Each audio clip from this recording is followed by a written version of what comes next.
Hello, and welcome to episode number 84 of the Point of Convergence podcast. As always, I am your host, ExoAcademian. Ever since the dawn of the modern UFO phenomenon, a wide variety of terms have been used to describe people's reactions to it. People have been fascinated, frustrated, shocked, perplexed, bewildered, frightened, and inspired. And because of the enigmatic nature of encounters with the beings associated with this phenomenon, often several of these descriptors can and do apply for any given situation. As has been pointed out numerous times on this podcast and elsewhere, when one widens the historical scope, it is not a stretch to wonder, even postulate, if beings from more distant folklore may be part and parcel of the same enterprise. And this is true not just because these events that come to us from the depth of recorded human history involve encounters with apparently non-human entities, but also because the nature of the encounters often involves similar elements. That said, one could also argue that this might be an example of a brush simply applied too broadly. In other words, perhaps because of the very fact that these encounters across time do involve similar elements, we might be tempted to prematurely draw precise parallels where they perhaps do not exist. Were the creatures of fairy lore the very same as our modern-day prototypical gray aliens? Or do we simply leap to this conclusion because they neither fit neatly within our tidy conventional zoological models? In the 20th century, reaching a fevered pitch sometime in the 1990s, word of human abductions by these supposed gray aliens slowly became part of our cultural zeitgeist. The narrative around these more recent encounters involved apparent genetic experimentation and even full-on hybridization programs.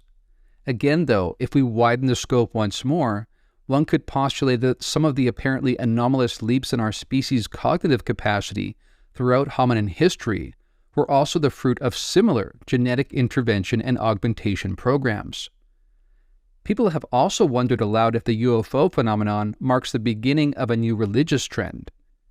During the 20th century, many postulated that visits by the so-called Space Brothers, bearing an uncanny resemblance to ourselves, by the way, marked the beginning of a new frontier in spiritual discovery.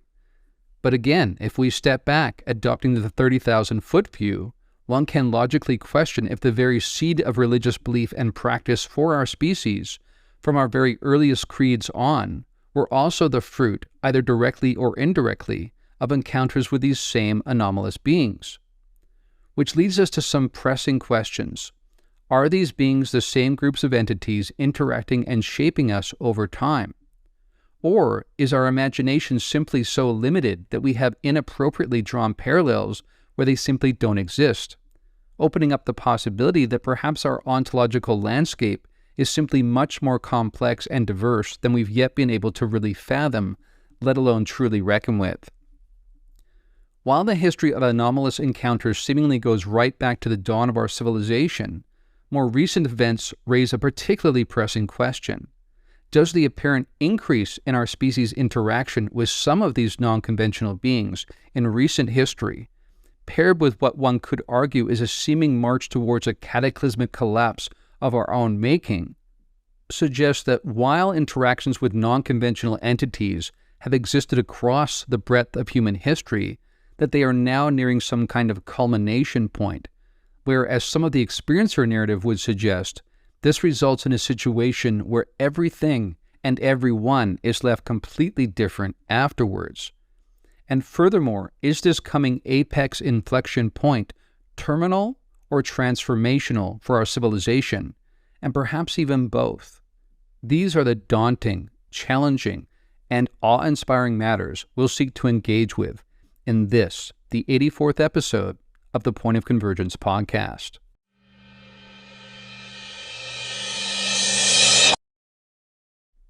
As we begin this week's episode, I would just like to remind you that for those interested in bonus content and additional features, you can also subscribe on Spotify and get access to all normal episodes as well as all bonus episodes, or you can become a patron on Patreon. Both of those options are available. Again, this gives you all of the bonus content as well as access to ongoing discussion on the private Discord server and other things as well.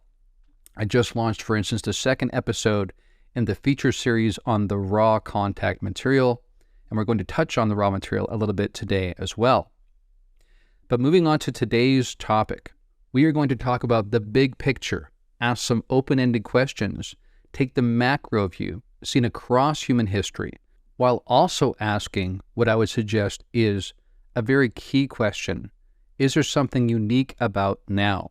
Are we perhaps at the precipice of a truly unique point in history? Here is something I recently posted to social media. Quote, "Untold thousands report similarly themed encounters, and they're not all mistaken and/or delusional. Secondly, other intelligences can and do mask activities. Thus, minimal empirical evidence does not equal lack of presence, but suggests a clandestine, though not necessarily malevolent, campaign." And this is what we're going to get into today. What is this campaign about? Is it unique to recent history, or is it indicative of a longer campaign going across time? And or, as I said in the introduction, do we mistake certain different campaigns for the same one? Do we collapse and conflate the activity of different entity groups because of our myopic way of seeing reality and even the anomalous? One question, of course, that we have to get to right away is, who are they? Who are these others? Who are these non-conventional beings that at least apparently seem to be non-human? Now, we've talked about different hypotheses, but often the hypotheses assume they really are not human. And in that sense, we call them aliens. But of course, according to the work more recently of Dr. Michael Masters, there's also this question of whether or not they are time-traveling humans. This is something we discussed in depth on the most recent episode of Liminal Frames. Of course, there's also the possibility that there's some third category where neither of the former options really apply, but we just haven't been able to imagine it yet. And that's something I really want to hit home here. We do not know what we do not know, as the saying goes. And because we just don't have a full understanding of the context in play here, we just don't know really what the options are.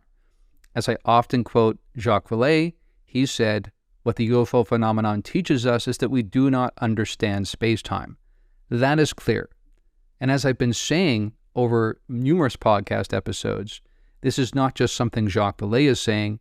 Even modern physics is indicating this, that space-time is doomed indeed, meaning that it is now known that it is not tenable as a foundational, fundamental model of reality.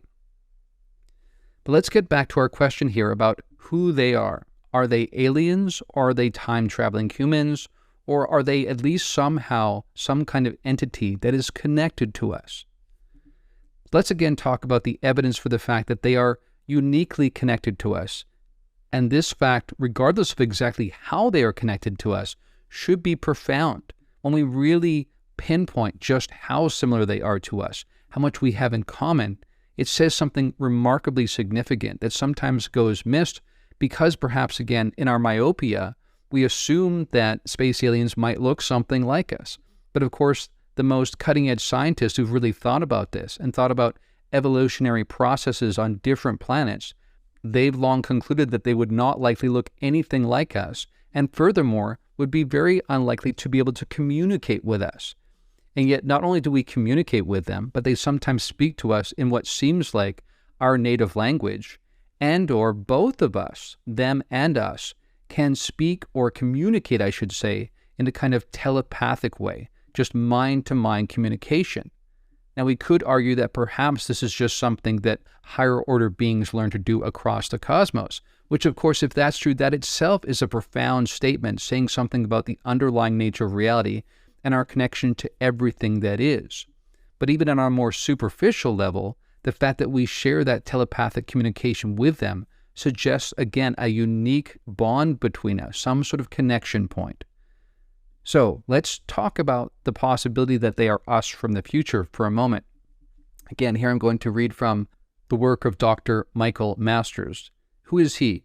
Quote, Dr. Michael P. Masters is a professor of biological anthropology at Montana Tech in Butte, Montana.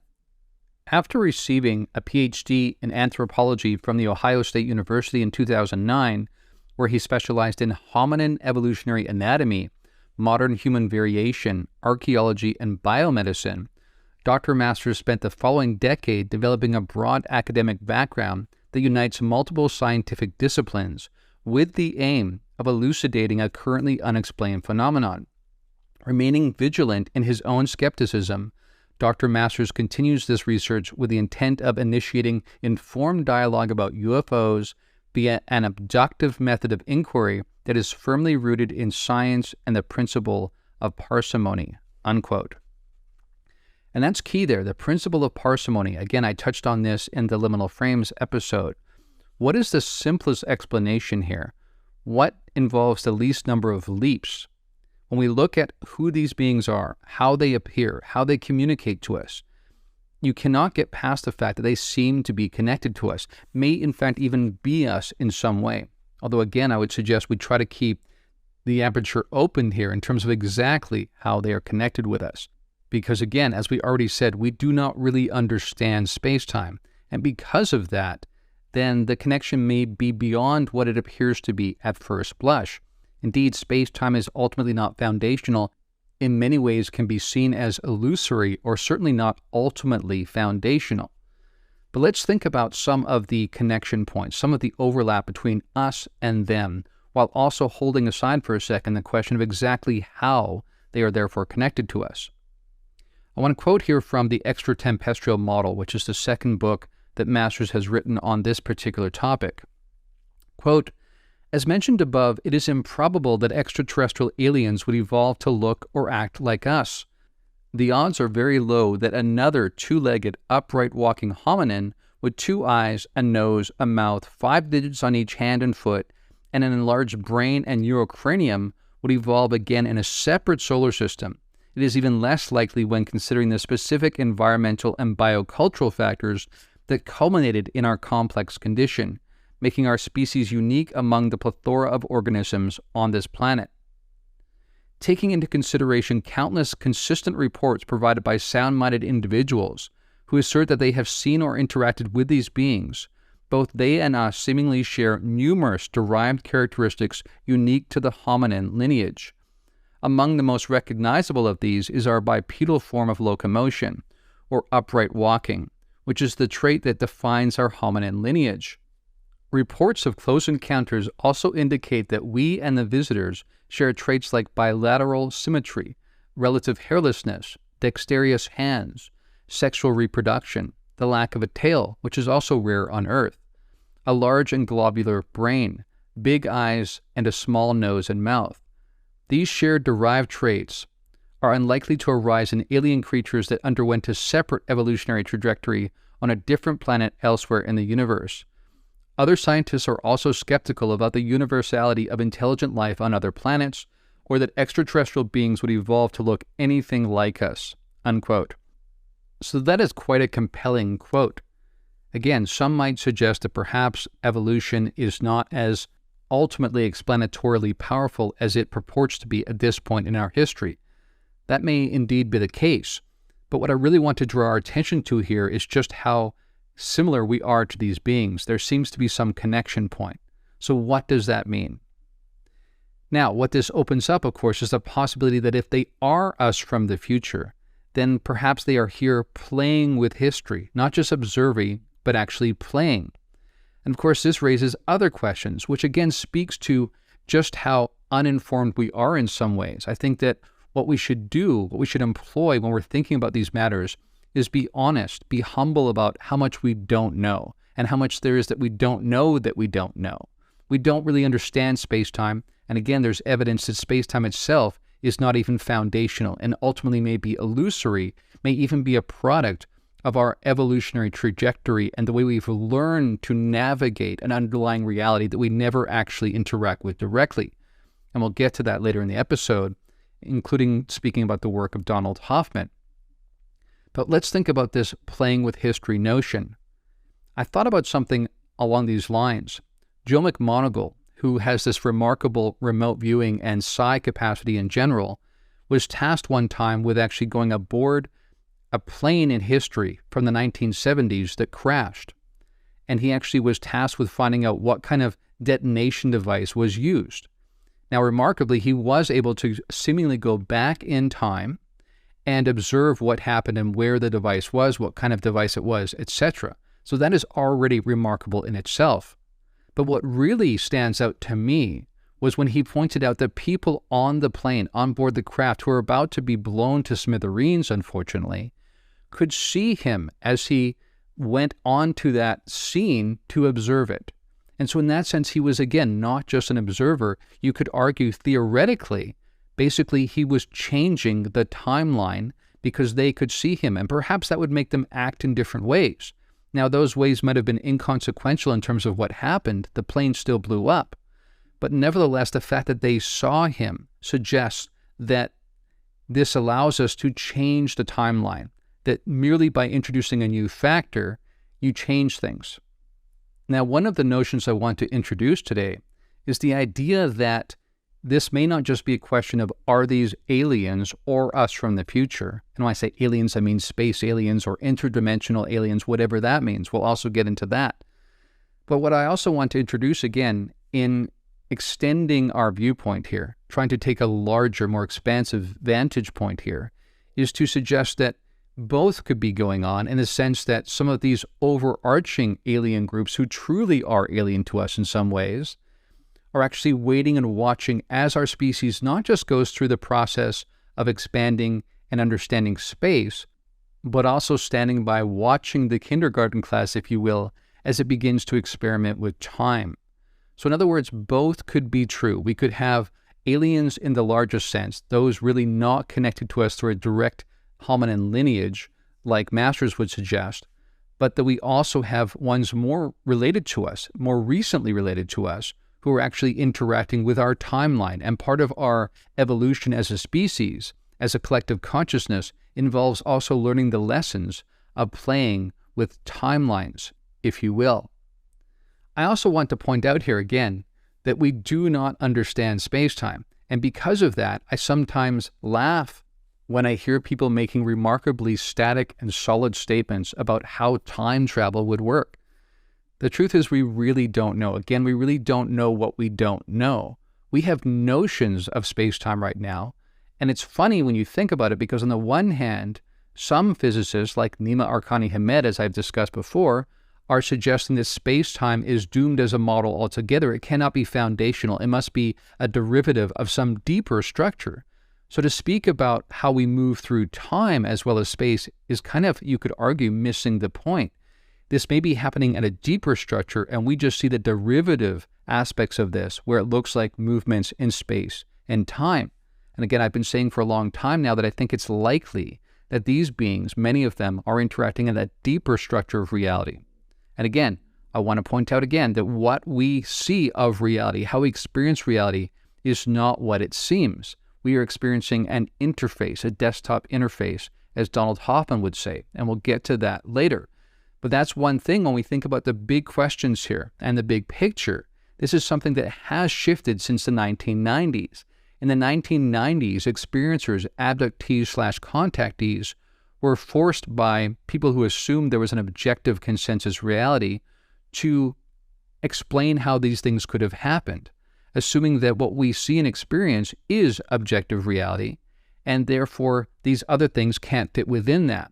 But when you realize, as Hoffman's work has suggested, that what we experience actually is already an interface, several steps beyond what actually is out there, then the question is not how are they part of our reality, but indeed how are they interacting with our interface? Because when we do see them, when we do experience them, they are literally coming into our interface as icons on the desktop screen of our evolutionary derived experience of reality.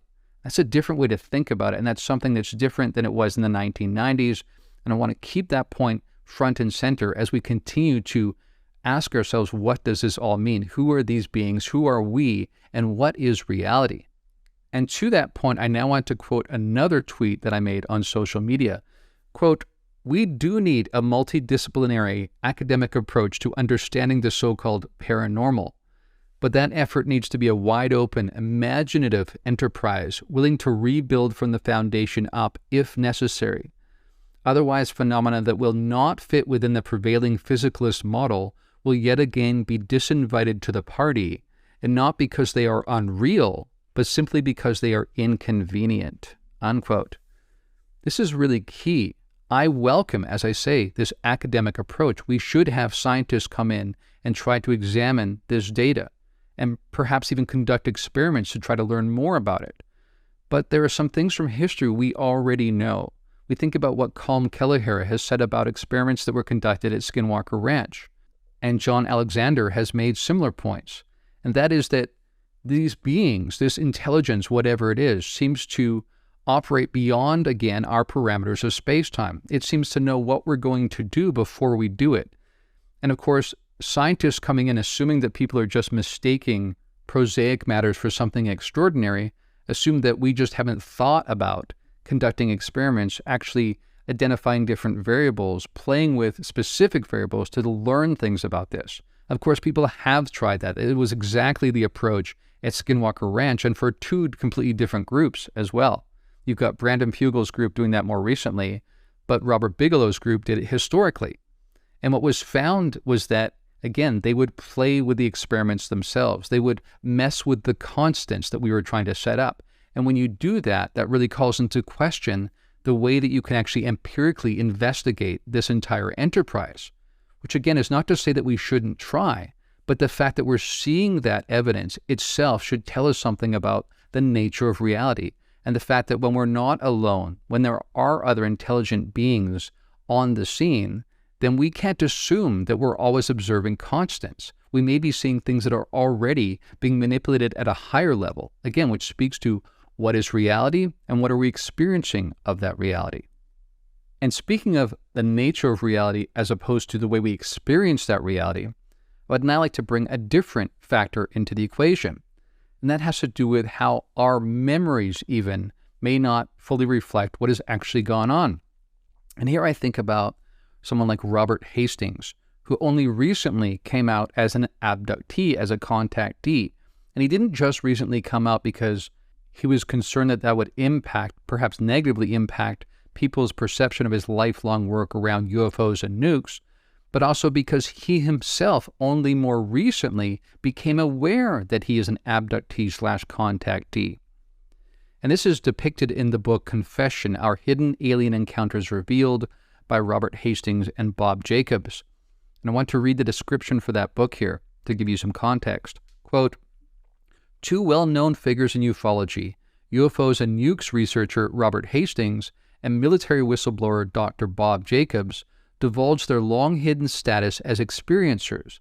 Although Hastings' well-respected work involves investigating still classified UFO incursions at American nuclear weapons sites, and Jacobs is best known for participating in one of the key cases, each has privately endured a number of strange encounters with paranormal UFO-related phenomena. Concerned that an open admission of this fact would negatively impact their reputations as reliable sources for military-related UFO information, both remained silent about their sometimes terrifying experiences for decades. Now, however, they believe that they must go public with the truth. Over time, Hastings and Jacobs have focused on securing and publicizing UFO data kept secret by the U.S. Air Force. But when the bizarre and disturbing incidents began to occur years ago, seemingly involving interactions with non-human entities, they were forced to confront the UFO subject on a much more personal level. Apparent abductions, bedroom visitations, and other related events have taken place on an ongoing basis.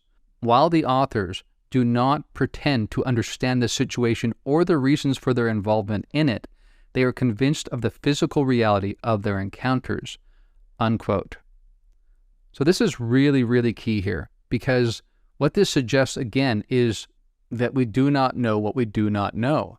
In the case of these two men, for instance, they have been long-time activists in this field, specifically to do with UFOs and the nuclear connection. Why are we seeing UFOs so often at nuclear facilities, nuclear weapons facilities specifically? And why have they shown this capacity to test with our nuclear facilities, to actually try to shut down warheads and things like that they've been able to do? And in one case, in the Soviet Union, they've actually at times turned them on. But the point here is that these two men didn't realize that there was anything beyond themselves that was fueling this lifelong passion. For decades they were doing this. Hastings talks about going around university campuses in the past and talking about these issues. Even when audiences were small, he kept going. He assumed this was coming of his own volition. Of course, when he had more recent, sudden memories of contact experiences when he was a child, he began, of course, to put two and two together. Was his obsession planted by them? Was his life calling, his vocation, if you will, something that they gave him? Or is there also the possibility that, again, as we hear about in the experiential literature, he may have come from somewhere else? He may have had a connection with these beings before this lifetime, and perhaps knew about this mission on some deeper level that he's only now coming into contact with. He hasn't concluded that, but I'm saying some contactees do end up concluding that when they have these missions, it's not just that it comes from their own volition in this lifetime, and it's also not necessarily that these others are implanting these ideas, like the Manchurian Candidate kind of scenario, but actually that they themselves have an identity of a dual nature, that they are somewhat human and something else as well, which again raises the question, who are we? Not just who are they, but who are we? There are so many questions we don't really understand. And again, I would encourage us to be excited about that because there's so many things to explore yet, not to be overwhelmed by the fact that there's much we don't know and much that we don't know that we don't know. But of course, this also begs the question, is it possible that the abduction or contact program is much more widespread than we have thus far realized or assumed? The fact that people are going decades before sometimes remembering these things suggests that perhaps many, many people have had these experiences. Perhaps we're not talking about thousands, but perhaps millions of people. One maybe even asks if it's billions. We just don't know. We don't know how widespread this is, not just because we don't know what we don't know, but also because these beings, these others, some of them anyway, seem to be able to manipulate our experience of space-time. They are able to seemingly stop local space-time. Hastings talks about this, one time having a memory as a kid, sitting around a kitchen table with his family, and suddenly everyone freeze frames at the table, sometimes with spoon or fork halfway to their mouth. But he's still able to move and experience space-time rolling on. And then suddenly he sees what seem like gray beings appear, aliens. But again, the scene stays frozen while he moves about with these others, and only once he's returned by these others, not really knowing what's happening in between, but he's returned by these others to the kitchen table, and only then does everyone reanimate, as it were. So again, when they have this degree of ability to manipulate our experience of what we perceive as space-time, notice the qualifiers I'm using here. This suggests there's much we don't know, much we still need to investigate, much that science itself has to open its mind towards. Now, speaking of interaction and intervention, let's again open the aperture. This may not be a recent phenomenon. What about ancient history? What about these beings understood to be the gods? What if these encounters really were about these very same beings visiting and interacting and shaping our civilization over time, even our ancient civilizations? Of course, we also have to keep in mind here that, again, that myopic view might be something that we suffered from back then. For instance, if we assumed that any kind of non-conventional being that came on the scene was God, then when perhaps different ones came, we interpreted as the actions of a single God or a single group, a single council of beings. But what if different groups with different origins and different agendas were arriving on the scene? And again, our lack of imagination made us conflate and collapse these into one kind of group, and then we formed narratives around religious themes that sometimes are even contradictory, perhaps not because they are the signs of one group communicating seemingly strange and contradictory things over time, but actually these were different groups saying different things with different agendas. And the paradox, the contradictions are in the fact that we tried to conflate that into the gods working with us, or God working with us and trying to give us instructions about how we should live our lives.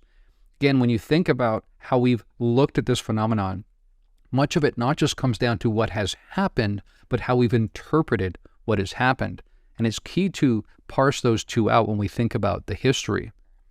And to that point, I've made this argument in terms of more recent apparent campaigns by non-conventional intelligences.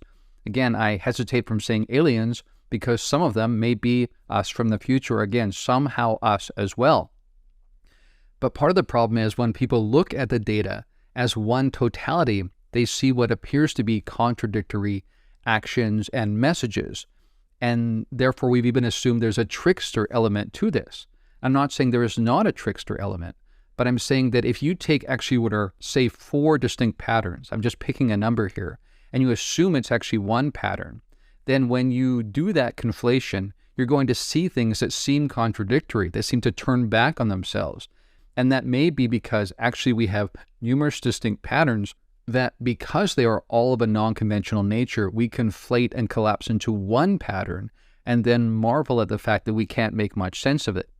I think here of groundbreaking works like Jacques Vallée's Passport to Magonia, where he asked these questions about could these various interactions over time, even while on a cursory view seem different, actually be evidence of the same kinds of beings interacting with us over time. That's certainly a possibility, and I'm thankful for his contribution to the field in getting us to widen the scope. That's always a good thing, and realize these things have been going on before 1940. But to that point, I think we should open the scope even more and again ask the question if sometimes we assume the interactions with non-conventional beings over time suggest that may be the same group when perhaps it's not. Perhaps again, the situation, the scenario, the landscape is just much more diverse and complex than we've thus far had the imagination to reckon with. I'll give you an example here. My friend Stuart Davis pointed this out to me one time, and I thought it was a great point. Imagine you have a bay, and in this bay you see 3 different kinds of objects come into the bay.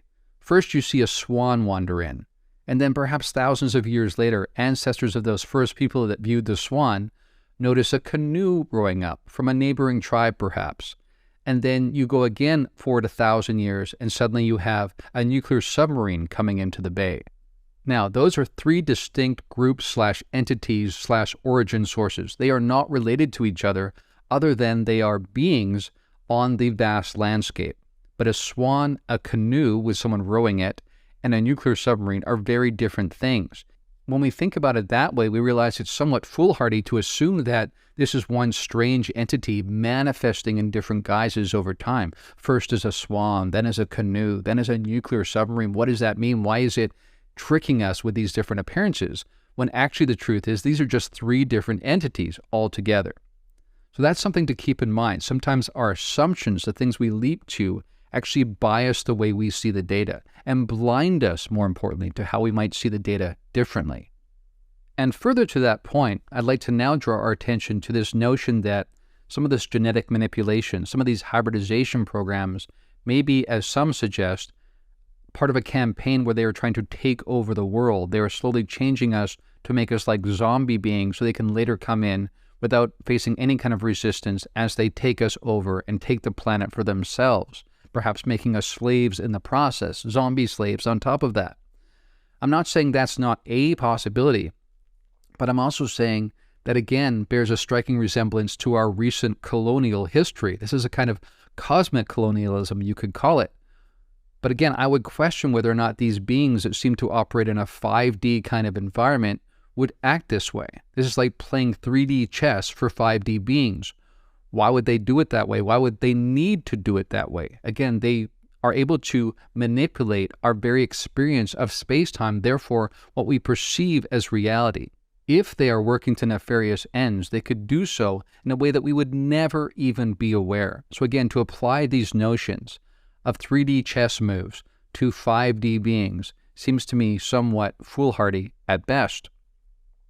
Now, when skeptics, of course, look at this and they see a lack of empirical evidence, they see a lack of UFOs landing on the White House lawn and whatnot, or radio signals coming from Alpha Centauri, they assume there is no there there. They see the lack of empirical evidence as an example that this notion is all imaginary, the entire enterprise. Some cannot/will not entertain this because they are so wedded to the current prevailing physicalist model. How can they think we've arrived? That's what I wonder, because that's basically the way they're acting, that our current model is very close to the ultimate truth, and if this thing doesn't fit within that model, then it must not exist. You've heard the expression, those who fail to learn from history are doomed to repeat it. I would point out to us that this is also true for what I call the near pinnacle delusion, this notion that we're almost at a point of complete knowledge, and therefore when we see outliers, we assume they just must be glitches, not actual elements of data, suggesting to us that our model itself is not only perhaps incomplete, but perhaps even woefully misguided. And again, according to the spirit of science, we should embrace this, and I hope more academics and scientists do come forward, and we are beginning to see that happen as this entire narrative takes more hold in the public sphere. But again, I think we need to allow this to make us question our very models themselves. Now, speaking of possibilities and opening the aperture, and like I said earlier, perhaps even considering the possibility that some of the others interacting with us are actually versions of ourselves in different, what seem like elements of time or points along the history of human civilization, there's also the possibility that there are larger groups, more overarching groups, more sophisticated groups who are actually watching that enterprise as well and seeing it as part of our evolution and understanding the consequences, the laws of cause and effect when you mess not with just space, but also time, because of course it's an integrated fabric. Now, earlier I mentioned the raw material, the law of one material. Now, one notion that comes out there is that there's this honoring of free will. And to that end, what that means is if we reach out to certain kinds of beings, if we even make pacts with certain kinds of beings, as has been described in the Eisenhower meetings and different points along U.S. history and perhaps campaigns that were agreed to with non-human intelligences, or at least non-conventional human intelligences, if they are us from the future. That can be the case because free will seems to be honored, but at the same time, we also see this kind of shielding around our planet where we do not have this invasion by nefarious groups or non-human groups. This suggests there is a kind of shielding that takes place, a kind of prime directive over all of this, because when you think about it, regardless of which beings are interacting with us, at which points in history, there seems to be this under the radar kind of way that they do it. There are no groups landing on the White House lawn at this point.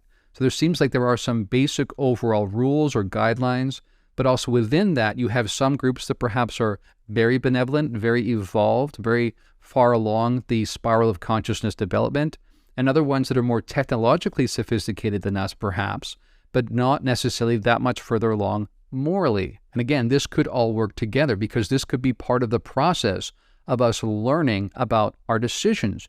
As I've said on previous podcasts, even learning about the implications of making pacts with alien groups or apparently non-human groups just for the sake of gaining short-term gain in terms of technology, as one could suggest that has been the apparent case according to what we learn about secret U.S. military history. Now, in terms of opening the aperture, asking the big questions, assuming that perhaps our models might be woefully incomplete, perhaps even almost completely misguided, I again want to bring in the figure of Donald Hoffman and his important work. Now, who is Hoffman? He is a cognitive scientist and professor at the University of California, Irvine. Now, prior to Hoffman and his work, what was the common assumption in scientific circles was that we didn't certainly see all of reality, but that we assumed that the part we saw, the slice we saw, was accurate. In fact, we assumed that the fact that we have been able to manipulate our environment, navigate through our environment, suggests that there must be a close parallel between what we experience and the actual underlying reality. But what Hoffman's work has done is shown how that is actually a false assumption, and that's what it is, an assumption. Once again, we see an example where even in science, certain assumptions sneak through the cracks and therefore become part of the prevailing model. What Hoffman points to is the fact that, again, what we experience is actually an interface with icons on a screen, if you will.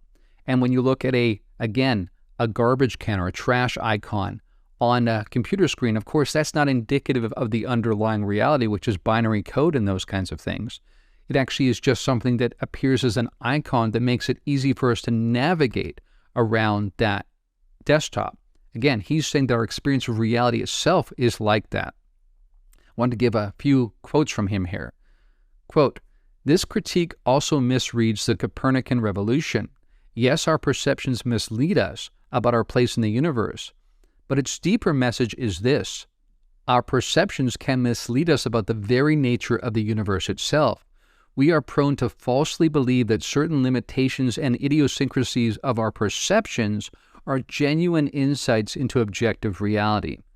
Unquote. That's such a key quote in my mind, because again, when we assume reality only works certain ways and therefore this phenomenon cannot be real, these suggested encounters that people describe cannot be real, cannot be part of consensus reality. This quote I just read points to the fact that we falsely believe that limitations of our perceptions are genuine insights into objective reality. And his point is that that is false. Another quote from Hoffman, quote, "To construct is the essence of vision. Dispense with construction and you dispense with vision. Everything you experience by sight is your construction." Unquote. Again, this is the key here. There's a constructive aspect to what we experience, and it has something to do with our evolutionary history and our point along the timeline. What we see, what we experience, what we determine is real is only really what is conducive to us surviving, for us propagating the species. It again doesn't speak to the underlying reality itself. And that is really summed up well in this final quote I want to read here. Quote, "Steven Pinker sums up the argument well. We are organisms, not angels, and our minds are organs, not pipelines to the truth. Our minds evolved by natural selection to solve problems that were life and death matters to our ancestors, not to commune with correctness." Unquote. So this is key. The point here is, again, the name of the game is survival. Playing a game like a video game. When a 5-year-old plays a video game and gets really good at it and go through all the levels, we don't assume that kid has some fundamental understanding of reality or that that video game indicates underlying reality. And he's saying that basically what we experience, what we see of reality, quote unquote, is actually like that. It's a virtual landscape that has been constructed to allow us to interact with a reality that we never usually see directly or experience directly or interact with directly. And furthermore, and this is really key, that again, it's not just that we only see a slice of a much larger reality, but we only see that translation into icons on a desktop. In other words, the actual mapping to actual reality is precisely zero. This is key.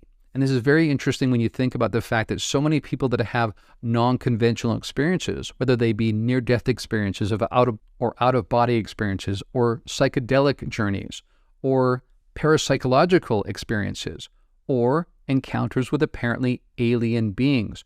All of these kinds of experiences also involve people often saying afterwards that there was an element of that being more real than real, that somehow when we come back to this waking reality, this somehow seems less real. And if you think about that, and pairing that with what Hoffman's saying, this makes some sense, because again, if this is more like an interface with a set of icons to help us navigate the actual reality, then in these non-conventional states and these non-conventional experiences, we may be getting closer to the actual reality in its more broadly expressed scope, and that may be what explains this sense of it being more real than real to various kinds of experiencers of non-conventional states.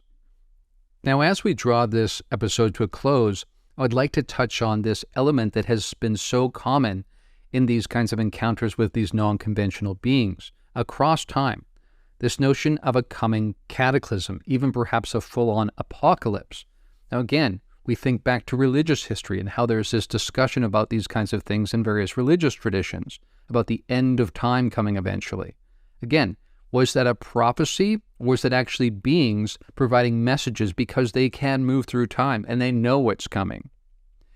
We also think about more recent times and how people who've experienced the UFO phenomenon, the modern UFO phenomenon, and encountered the beings themselves, so often are given messages about this coming apocalypse. And furthermore, that the apocalypse is of our own doing, that we are on a crash course in terms of history, and that unless we change our ways, bad things will be the result. These particular messages do not seem to be about some object from space colliding with the earth and causing the next global flood. They seem to be pointing specifically to how our actions are creating this scenario that will eventually prove to be our own demise. To that point, I recently came across an interesting tweet from a climate scientist. He said, quote, OISST provides a real-time daily index of ocean surface temperature. For the last month, it has been continuously reading higher than in any previous year and still shows no sign of settling, unquote. Now, of course, we know that ocean temperatures determine currents and have a huge impact on climate all around the world, and it's an interactive process where actions by one nation state can completely determine the climate future of other nation states. We are a global civilization, even though we do not act like it yet. And this quote led me to say the following on social media, quote, there are cataclysms, and then there is the proverbial slow boiling of frogs who remain oblivious, unquote. Again, this speaks to the fact that not only may a cataclysm be brewing in our midst, but we are fundamentally doing it. We are the catalyst for it, and yet seem to be remaining oblivious, almost willfully choosing to pull the wool over our own eyes. In fact, when you think about what's happening recently, again, speaking to this notion that there seems to be an uptick in how much they're interacting with us, some of these beings, even sometimes brazenly displaying themselves in front of our military, it seems like the ante is being upped. The question is why? I would suggest perhaps that a perfect storm is brewing. We see this apparent increased activity by these others while we are also facing numerous major challenges. Climate change, as I just mentioned, social tension, bioweapons, and a new posturing of nations along what seems to be a new kind of Cold War developing that might even be a hot war this time in terms of nuclear weapons. We seem to be, again, seeing this happen all at the same time that people are experiencing these beings more than ever before, or even there seems to be this open, brazen activity that is even causing our governments to have to face up to this and, against their preference, actually having to talk about it and address it and study it at a public level. So what I'm getting at here in conclusion is while we do see interaction with non-conventional beings throughout our history, and perhaps even the shaping of our very civilization over history, while that's been the case on the long scope of history, we should not therefore assume that what we're seeing now is just business as usual. There does seem to be an uptick of activity at the very same time that we are putting ourselves at the precipice of self-destruction through numerous means, not just one. And again, I would point out to you here that consciousness is really the ultimate issue here. If we had a high level of consciousness on this planet, then we could solve these problems. But because we are still so divisive, we are still so focused on ourselves as small selves, separate selves, not connected to each other and to this larger whole, this is what's causing these problems. This is what they say to us, not just that you are on a collision course if you don't change course, but that actually the fundamental problem is this issue of consciousness, is this illusion we have of being separate, and that action, like any action that is based on illusion, is ultimately not going to end well because it doesn't play with the reality as it actually is. And as the saying goes, reality is regardless of how you feel about it. And now I'd like to leave you with this one concluding point. Regardless of what may or may not be happening now, at this apparent culmination point in human history, what's clear to me is what is clear to so many of us, experiencers and non-experiencers alike. The status quo for our human civilization on planet Earth is simply not sustainable. In other words, when we deeply reflect on these matters, ultimately what these various others are telling us, warning us about, are truths that in our deepest intuitions we already know. The question we're left with, therefore, is this: what are we going to do about it? And that is a question that is more important than any of the fascinating topics we've discussed today, I would suggest to you. And on that note, we've come to the close of another edition of the Point of Convergence podcast. If you'd like to support this podcast, you can do so by going to patreon.com/ExoAcademian. But until next time, friends, from deep within the Blue Ridge Mountains of North Carolina, this is ExoAcademian signing out.